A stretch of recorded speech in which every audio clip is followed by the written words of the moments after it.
Hello, hello, hello. Hope you guys are doing good today.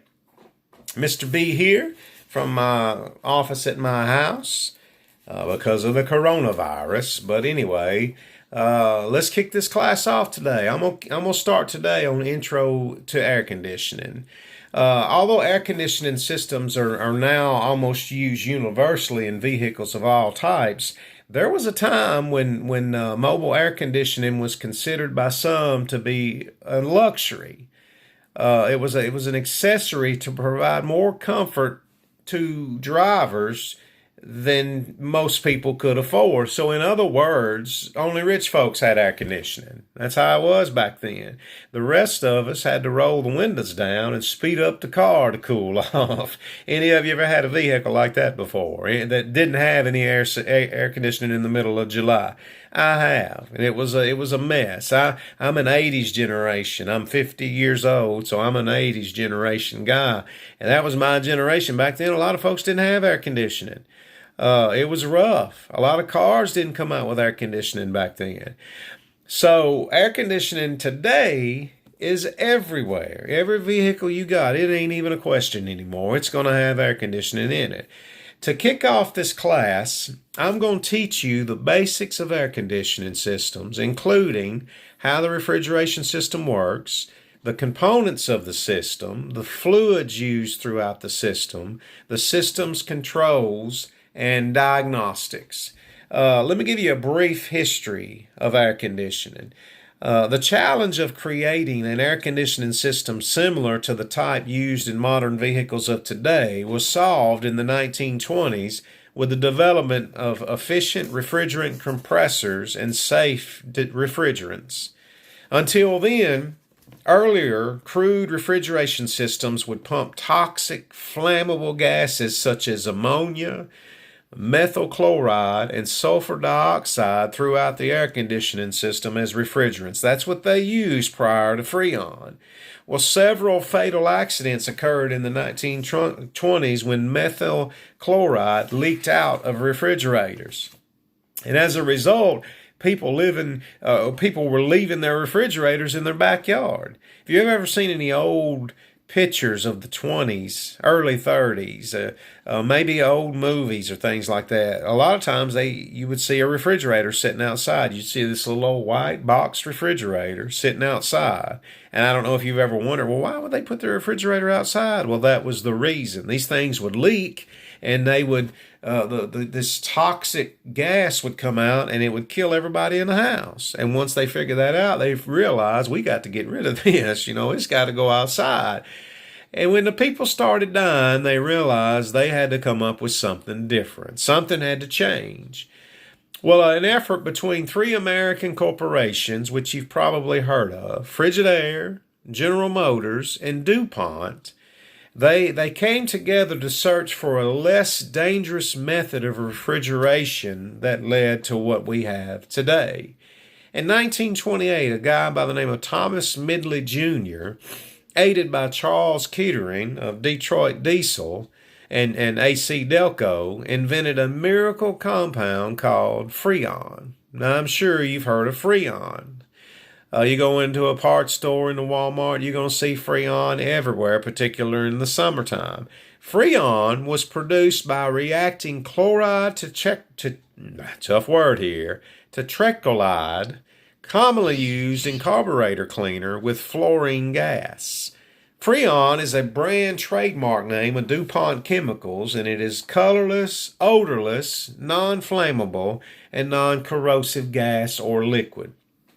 There's different types of Freon refrigerants, and they were developed and were classified by DuPont as R11, R12, which R12 is what we had in cars, 60s, 70s, and the 80s, R22, which you use in a lot in houses, R502, and R134A, which is really common nowadays, but that is even changing.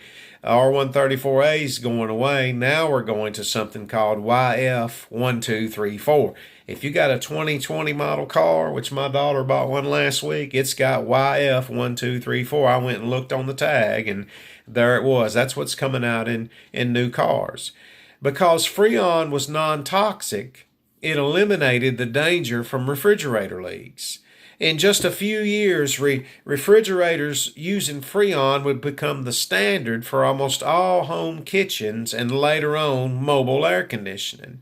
In 1930, Migley demonstrated the physical properties of Freon before the American Chemical Society, and listen to what this guy did.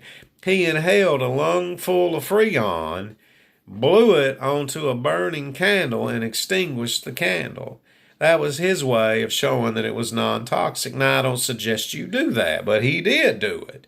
And he had hoped that by inhaling the gas, he would demonstrate its safe, non-toxic, non-flammable properties. However, decades later, it would be discovered that refrigerants' chlorine-based composition of a fluorine hydrocarbon compound, commonly known as chlorofluorocarbons, or CFCs, they say they damage the Earth's ozone layer.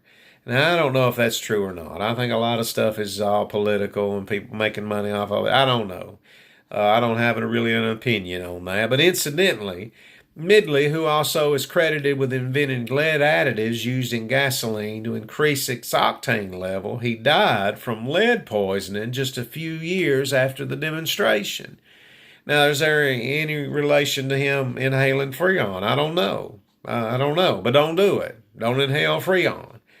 Although refrigerants are relatively safe, they are suffocants, meaning that they can displace oxygen in the air if, let's say, an evaporator suddenly ruptured in a vehicle.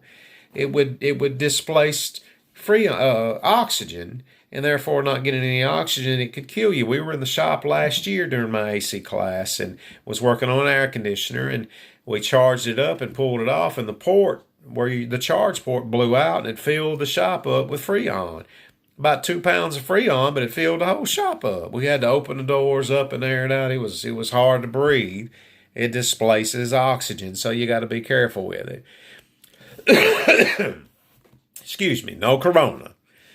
Heating, ventilation, and air conditioning system, which is HVAC. This is the HVAC class. Ventilation and air conditioning systems. As a feature in mobile applications, came as an afterthought to the first vehicles. When they built the cars, they didn't think about heating and air. They didn't. Most cars didn't have windows in them. They were just opened up, top off, which is kind of cool now. But back then, if it rained, you were soaked. If it snowed, you were in a mess. Early vehicles were very uncomfortable.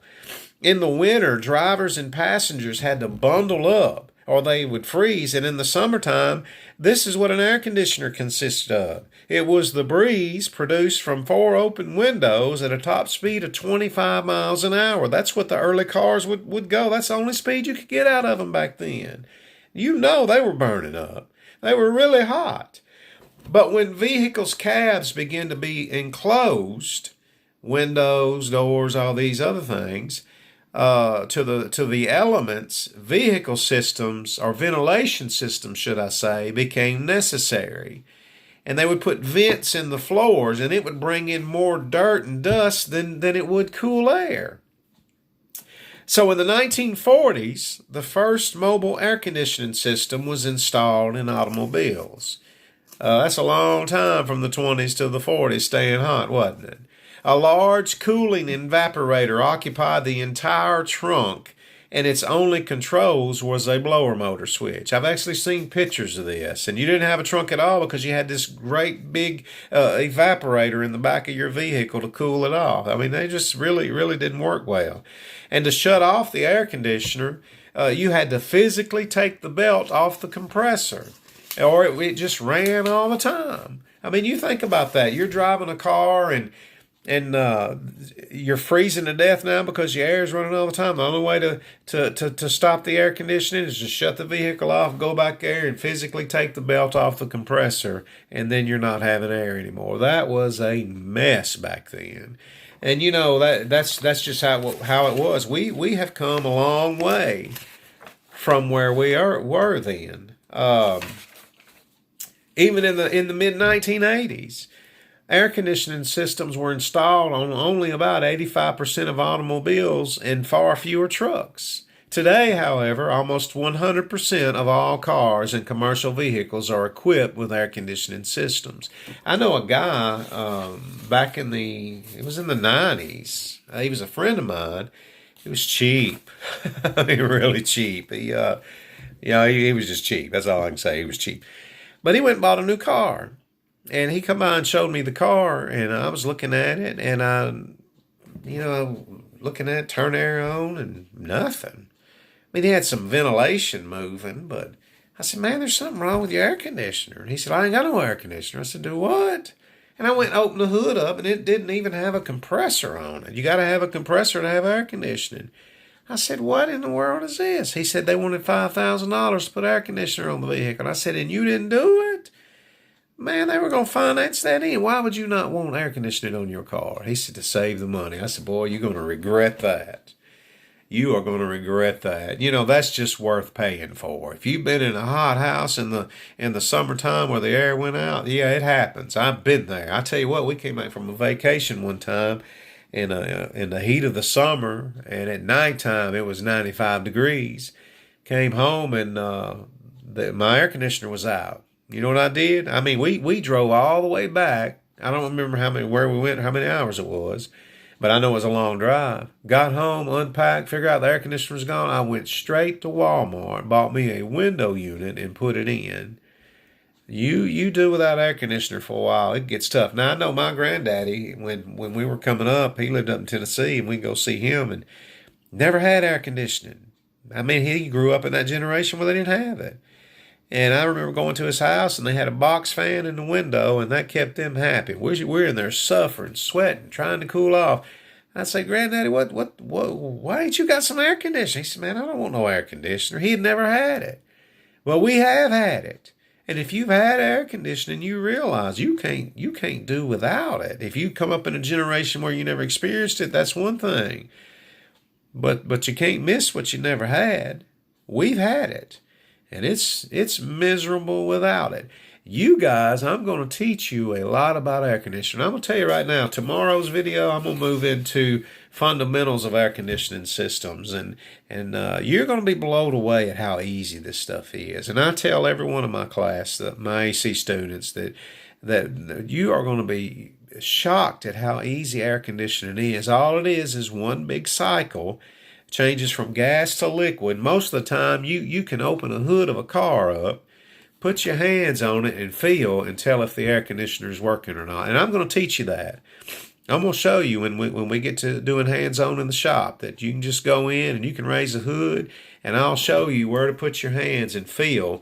And just by being under the hood, you can tell what's going on inside the vehicle. It's really, really simple. We're going to get into this real hot and heavy starting tomorrow, but I wanted to give you today a brief intro to air conditioning. We've come a long ways.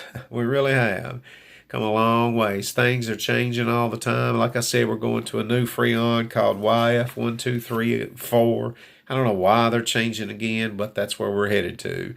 So I want you guys to... I also did put CDX on there. Go to your CDX. I think I shared with you this yesterday, and go start kind of reading up on the air conditioning system in CDX. And if you have any questions, comments, just send me something. I tell you what, when you watch this video, shoot me an email. I want to stay in contact with you guys. Just shoot me an email. Say, hey, I watched the video. How you doing, Mr. B? Something. We got 4 students right now. I think we're going to have another one. I'm working with a guy right now, and he may be in by the end of the week. I will let you know ahead of time when we'll be in the shop. I got to plan that out, and I got to get permission and all that stuff. But anyway, we'll be there when we get there. Again, send me an email. Just say, hey, Mr. B, watch the video. How you doing? Whatever. I just need to know. Stay in contact with me. And you have a great day. I know this is short, but it's tough when you don't have any feedback, it's tough to do this. But anyway, you guys take care, and I'll be talking to you soon. Bye-bye.